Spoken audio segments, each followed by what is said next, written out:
कर्म फल। मरने के बाद स्वर्ग के द्वार पर 4 व्यक्ति खड़े थे। इन 4 व्यक्तियों में पहला राजा था, दूसरा एक बिजनेसमैन था, तीसरा पंडित था और चौथा एक आम आदमी मजदूर था। किसी को भी यह पता नहीं था कि कौन स्वर्ग के अंदर प्रवेश कर पाएगा और कौन वहीं से वापस लौटा दिया जाएगा। सब स्वर्ग का दरवाजा खुलने की राह देख रहे थे और आपस में बातें कर रहे थे। जैसे कि राजा को मरने से पहले से ही आदत थी, उसने अपनी बात सबसे पहले बताई। राजा ने कहा, मैं बहुत प्रख्यात राजा हूँ। मैंने धरती पर अपना बहुत नाम कमाया है, इसलिए पूरी संभावना है कि मैं ही स्वर्ग में जाऊंगा। फिर व्यापारी ने अपनी बात सामने रखी। वह बोला, मैंने धरती पर खूब धन कमाया और उस धन से मैंने सैकड़ों लोगों की मदद की, इसलिए मैं ही स्वर्ग का हकदार हूँ। अब बारी थी पंडित की। जो पंडित ने मुंह खोला और सबको यह कहा, चाहे तुम जो सोच लो, लेकिन यह बात तो तय है कि स्वर्ग के दरवाजे खुलेंगे तो मेरे लिए ही। सब जानते हैं कि पंडित दिन रात भगवान को याद करते हैं, इसलिए स्वाभाविक है कि स्वर्ग में पंडित का स्वागत किया जाएगा।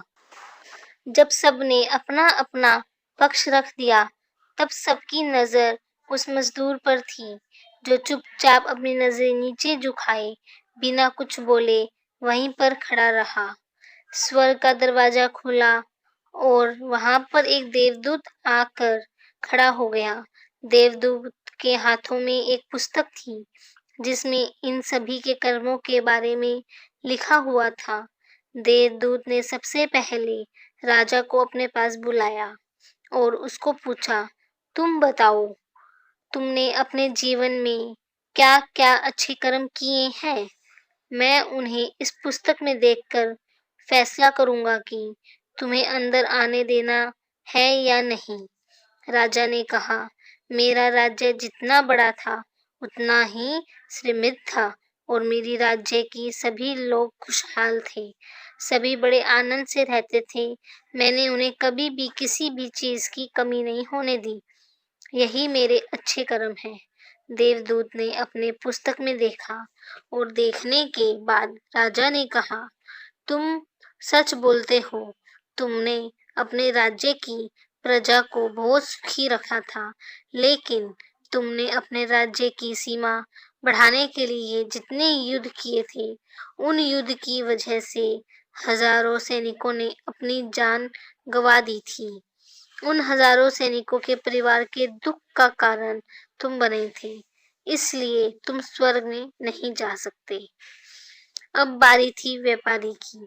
व्यापारी से देवदूत ने पूछा कि तुम्हारे अच्छे कर्म क्या हैं? तब व्यापारी ने उससे कहा, मैंने सैकड़ों लोगों को खाना खिलाया है, कई आश्रमों में दान किया है, कई निराश्रित लोगों के लिए घर बनाकर दिया है। यह मेरे अच्छे कर्म हैं। देवदूत ने फिर से अपने पुस्तक में ध्यान से देखा और देखने के बाद व्यापारी से कहा, तुम्हारा कहना भी ठीक है।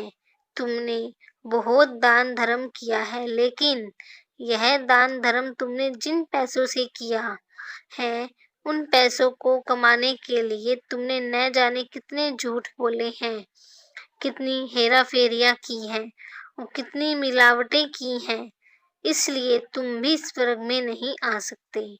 जब पंडित से यह सवाल किया गया तो पंडित ने बड़े ही आत्मविश्वास के साथ कहा, मैंने अनगिनत लोगों को ज्ञान दिया है, हजारों यज्ञ और पूजाएं की हैं और दिन रात भगवान का जाप किया है।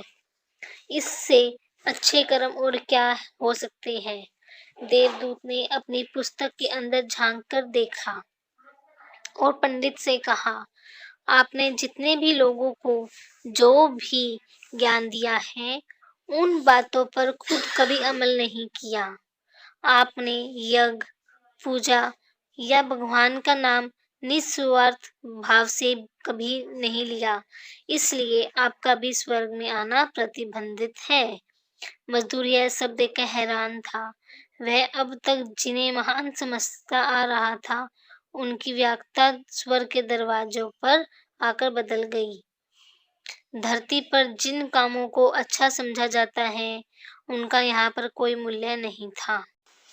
यमदूत ने जब इस मजदूर को अपने पास बुलाया और इससे पहले कि वह उससे उसके अच्छे कर्मों के बारे में पूछता, मजदूर बोल पड़ा, प्रभु, मैं जानता हूँ कि मैं भी स्वर्ग में आने के लायक नहीं हूँ, लेकिन मैं फिर भी एक बार बाहर से इस स्वर्ग को झांक कर देखना चाहता हूँ।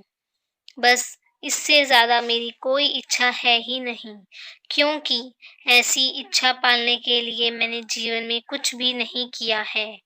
मैं पूरा दिन मेहनत करता और जो भी पैसे कमाता, उन्हें अपने परिवार के पालन पोषण में खर्च कर देता।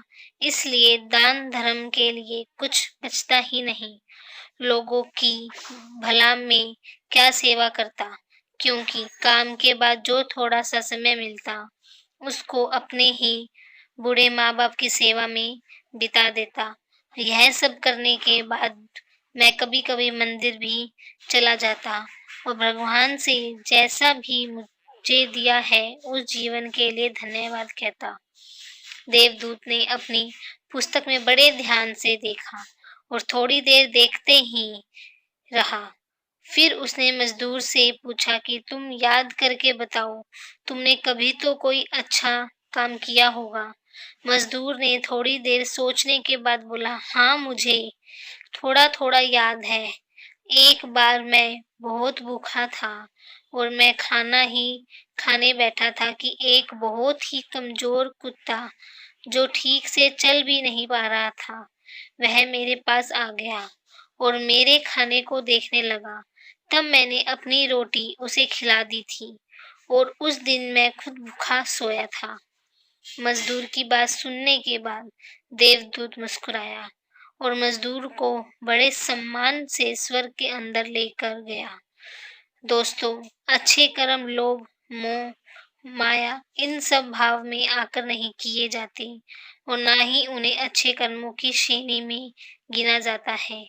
निस्वार्थ भाव से किया गया एक ही अच्छा कर्म भी आपके जीवन के सारे पाप धोने की शक्ति रखता है। इसलिए जब भी मौका मिले, निस्वार्थ भाव से और अच्छे मन से अच्छे कर्म किया करें। धन्यवाद। अगर आपको मेरी कहानी अच्छी लगी हो, लाइक, शेयर एंड सब्सक्राइब जरूर करना।